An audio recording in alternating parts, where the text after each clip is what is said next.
வணக்கம். பழமொழி 400 அதிகாரம் ஈகை. பாடல் 386. காப்பிகந்த ஓடி கழிபெறும் செல்வத்தை கோப்பெரியான் கொல்ல கொடுத்திராது என் செய்வர். நீத்த பெரியார்க்கே யாயினும் மிக்கவை மேவிற் பரிகாரமில். விளக்கம். காதி மற்றும் அகாதி என்னும் இருவகை பற்றினையும் முழுவதுமாக துறந்த துறவிகளே யாயினும் பிறருக்கு பயன்படுவதற்காக தாம் தானமாக கொடுத்த பெருஞ்செல்வத்தை தாமே விரும்பி அடைய நினைத்தால் அதனால் எந்த பரிகாரமும் இல்லை.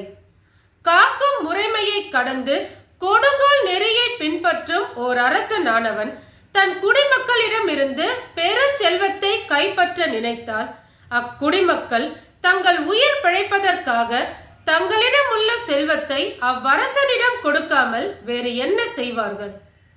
இதன் கருத்து, ஓர் அரசனானவன் தன் குடிமக்களிடம் இருந்து பெருஞ்செல்வத்தை கைப்பற்ற முயல்வானெனில் அந்நிலையை போக்க வல்லவர் யாரும் இல்லை.